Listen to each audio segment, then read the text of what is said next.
साथियों, जय हिंद, जय भारत, वंदे मातरम। मैं आपका साथी वेटरन ओम प्रकाश जैसलमेर से। आज जैसा कि सब ने मीडिया में बहुत ही न्यूज़ खबर सुनी होगी कि एक चिट्ठी है जो रेलवे मंत्रालय से या रेलवे के जो होते हैं संगठन हैं, उन सभी ने मिलके और पीएमओ ऑफिस में भेजी थी, और जो हमारा चीफ सेक्रेटरी पीएमओ ने उस चिट्ठी को वित्त मंत्रालय को भेज दिया गया है। और साथ ही ये हिदायत दी गई है कि इसको 8वें पे कमीशन में कंसिडर किया जाए। तो एक छोटी सी उम्मीद जगी है 8वें पे कमीशन की कि वो हो सकता है, लेकिन ये जो एक चिट्ठी निकली है सिर्फ एक पीछे का मेमोरेंडम एक वित्त मंत्रालय के को भेजा जाता है, जिसका हेडिंग 8th पे कमीशन का ज़रूर दिया जाता है। लेकिन ये जो ऑर्डर्स अभी जैसे कि सरकार बीजेपी की है, लेकिन अभी आचार संहिता लगी हुई है, तो सरकार का कोई भी सेक्रेटरी इसको ऑर्डर के हिसाब से नहीं दे सकता। और अगर है तो ये समझ से बाहर की बात है कि ये खेला क्या है। तो ये तो खेला तो बाद में समझ में आएगा, लेकिन उम्मीद है कि 8वां पे कमीशन आएगा। अब इसके बाद में हम एक और खुशखबरी सुनते हैं कि कल हमारी एक केस की हियरिंग है, जो अपना एक्स सर्विसमैन मूवमेंट है उसने लगाया था, अपना सतवीर सिंह साहब ने, मेजर सतवीर साहब ने। तो वो केस है विधवा पेंशन का, और उस विधवा पेंशन में कई एलिमेंट्स लिए गए हैं कि जब घर से आदमी भी चला जाता है उसकी पेंशन भी 30% कर दी जाती है, कम से कम उसकी पेंशन 50% होनी चाहिए, साथ में डिसेबिलिटीज़ है वो भी काट दी जाती है, तो वो भी रहनी चाहिए। कई एलिमेंट डाल के ये जो कल सुप्रीम कोर्ट के अंदर इस केस की कल हियरिंग है। और उम्मीद है कि देखो सुप्रीम कोर्ट क्या बोलता है। लगता है कि जहाँ तक ये केस चंद्रचूड़ साहब की बेंच में ही लगा हुआ है। इसके साथ ही 4 केसों की और मतलब एफटी के पास में हमने रजिस्ट्रेशन देखा है कि जिसके अंदर प्रीमेचर का भी डाला हुआ है, रिजर्विस्ट का भी डाला हुआ है, विकलांगता का भी डाला हुआ है, और एक डाला हुआ है कि जो कि मतलब ऑनररी मिल जाती है, लेकिन ऑनररी वाले का पैसे का कोई वो नहीं होता है। तो उस केस को भी है जो प्रोसीड किया गया है, लेकिन ये चारों केस एफटी के मार्फत प्रोसीड किए गए हैं। तो यहाँ तक तो हो गई हमारे वेलफेयर वाली बात। अब हम आगे आते हैं अपने। मैं राठौर साहब से मिल गया, तो फोटो भी है, मैं दिखाता हूँ। वो कहने लगे साहब हम तो कट्टर बीजेपी के। राठौर साहब, अर्जुन सिंह राठौर साहब ने ये बात कही। अब बताओ क्या करेगा आदमी। तो इसमें कपिल का तो कोई दोष नहीं है। नहीं, कपिल का दोष नहीं, लेकिन क्या इनकी मतीमारी की थी, इनको पता नहीं चलिए किस मानसिकता के लोग तुम किसको आगे बढ़ा रहे हो हैं, तुम किसको रख रहे हो। जो बीजेपी के पक्ष के लोग हैं, तुम वो आंदोलन की अगुवाई करेंगे तो आंदोलन का कैसे चलेगा भाई मेरे। वो लड़ाई कैसे लड़ेंगे जो बिल्कुल सरकार से आर पार। और आंदोलन को तोड़ने में सबसे ज्यादा जो उसकी जो अभद्र भाषा है, उसकी मानसिकता है, सारा तोड़ा है उसी ने। मैं कहता हूँ उसके अलावा किसने तोड़ा बताओ मेरे को। आप पूरा देश के सैनिक कह रहे हैं, मैं क्या कह रहा हूँ, पूरे देश के सैनिक कह रहे हैं कि ये पूरे आंदोलन को ऐसी तैसी कर दिया। पूरे देश के सैनिक आंदोलन की ऐसी तैसी कर दी इस व्यक्ति ने। बस मैं तो सामने कह रहा हूँ ना, कर कटाक्ष भाई जितना करना हो। मैंने जिंदगी में अभी शंभू बॉर्डर पे सुबेदार हमारे नेताजी सबको पता है, तो वीर सिंह साहब ने बहुत ही अच्छा इंटरव्यू दिया सीसीएन न्यूज़ को, और बड़ा खुलासा किया है, और बहुत जोश में बोला है कि जो हमारा 13 महीने का एजिटेशन है वो सिर्फ और सिर्फ कपिल सैलानी के नाम से। और ये सीसीएन न्यूज़ के ऊपर बड़ा पूरा ये मटेरियल पड़ा हुआ है, आप सारे ही है जो इसमें देख सकते हैं, सुन सकते हैं, और काफ़ी बड़ा इल्ज़ाम लगाते हुए क्लैरिफाई भी किया है। और साथ में उन्होंने राठौड़ साहब के ऊपर भी एक पर्सनल मार्क उठाया है कि भी राठौड़ साहब ने बोला कि मैं तो कट्टर बीजेपी का हूँ। ये मतलब उन्होंने ये सब बोला है, मैं बीजेपी का आदमी हूँ, ठीक है ना।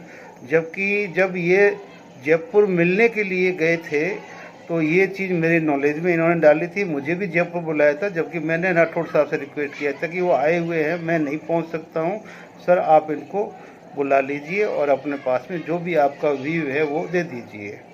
तो राठौड़ साहब ने व्यू दिया, और वो व्यू राठौड़ साहब ने मुझे कन्विंस किया था कि साहब मैंने उनको व्यू दिया कि आप साहब कुछ भी कर लो, लेकिन देश की जनता भी नहीं, आपके पूर्व सैनिक जुड़े हुए हैं पार्टियों से, वो पार्टियों को नहीं छोड़ रहे हैं पहली बात। और फिर उन्होंने यहाँ तक बोला कि भी ज़्यादातर जो माहौल बना हुआ है 80% लोग आपके हैं, जो उन्होंने आपका बोला, ठीक है ना, कि आपके हमारे जो भी सैनिक है वो बीजेपी में आज भी उसको मानते हैं कि भी हमारे को बीजेपी ने दिया है, हमें मिला है और हम है जो उनको वोट देंगे।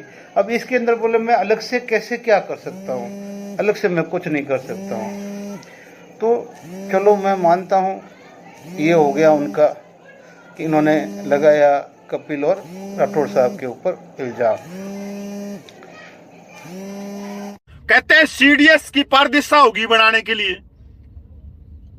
भाई सीडीएस से जब एक रिटायर्ड अधिकारी बन सकता है तो जवान क्यों नहीं बन सकता? सीडीएस जवान क्यों नहीं बन सकता? जवान अनपढ़ है क्या? जवान आईपीएस आईएएस बड़ी बड़ी कंपनियों के अंदर पता नहीं क्या से क्या पूछ गया, एक्टर है, पता नहीं क्या था क्या है जवान, तो सीडीएस क्यों नहीं बन सकता? कपिल फौजी सीडीएस क्यों नहीं बन सकता भाई? और आप लोग सीडीएस क्यों नहीं बन सकते? मतलब रिजर्व किया जा रहा है कि एक ही वर्ग जो रिटायर्ड है वही बने। क्यों बने भाई? और उन्होंने साथ में एक धमाकेदार न्यूज ये भी दी है कि वो वाराणसी से चुनाव लड़ने जा रहे हैं, जो कि उन्होंने कपिल सैलानी को चैलेंज किया है कि जो वो बोल रहे हैं कि मैं कहीं से चुनाव नहीं लड़ रहा हूँ, तो बोले मैं वहाँ से लड़ रहा हूँ। और अभी वहाँ से बाबा जी भी लड़ रहे हैं जो उनके साथ में हैं, वहाँ से अपने प्रकट साहब भी लड़ रहे हैं। तो काफ़ी अच्छी तादाद में सैनिक है जो अभी वाराणसी में मोदी जी के सामने उतर रहे हैं। हमें पूरी उम्मीद है कि ORP-2 की जो भी विसंगतियाँ रही हो वो ठीक हो ही जाएंगी, और ये अच्छी बात है।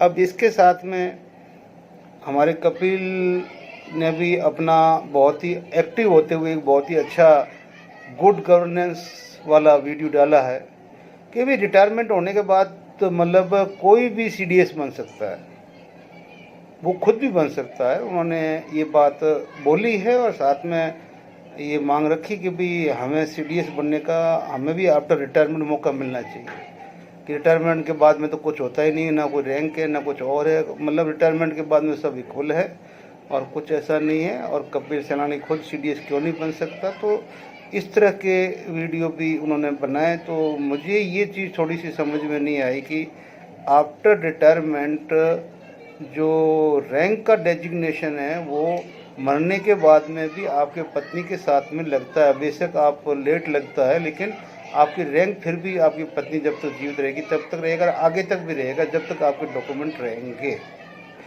चलो ये भी अच्छी बात है, सीडीएस बने और बनना भी चाहिए।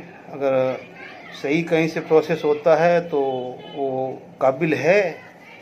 और उन्होंने ये भी बोला कि भी सब सैनिकों को सब कुछ मिल चुका है अभी, और आप लोग है जो जीत किसको कहते हैं, तो भाई कपिल आज से हम आपकी जीत को ही जीत कहेंगे, बाकी किसी की जीत को जीत नहीं कहेंगे। क्योंकि मैं कुछ भी हो आपका वीडियो देखता हूँ, लोग आपके वीडियो को भले नफरत करें चाहे कुछ भी करें, लेकिन मैंने आपका वीडियो अभी भी देखना नहीं छोड़ा। अगर मेरा वीडियो आपको मिल जाता है या कोई दे देता है तो ऐसी कोई बात नहीं है। अब मुझे आपकी भाषा आपका व्यवहार जो हमारे बीच में है वो तो है ही है, बाकी मुझे आपसे कोई शिकायत नहीं है। आप सीडीएस के काबिल और मैं चाहूँगा मालिक से गवर्नमेंट से और अपील करूँगा कि कोई भी ऐसा नया कानून लगा के भी आपको सीडीएस बनाया जाए। तो ये थी कुल मिला के अपनी ये कुछ खबरें जो मैं आप तक पहुंचाया है इस मंथन सेक्शन के अंदर। मेरे पास में जब कोई खबर आती है एंथेटिंग होती है, ठीक है ना, तो मैं ये जो आपको कोई भी आदमी कमेंट्स के अंदर कोई भी अथॉरिटी चाहिए तो अथॉरिटी पूछ सकता है, मैं उसको अथॉरिटी दे सकता हूँ, क्योंकि मैं मंथन करके बोलता हूँ। तो मंथन का मतलब ये होता है कि जो मेरे पास में आया है एविडेंसली मैं बात कर रहा हूँ और इस बंदे ने इस चीज़ को किया है। लेकिन वीडियो लंबा हो जाता है, इसलिए मैं उसको शॉर्ट में आपको बता देता हूँ। और आप है जो इस वीडियो को अच्छी तरह देखें और आगे लोगों को भी दिखाएं। जय हिंद, जय भारत। फिर मिलते हैं ब्रेक के बाद में।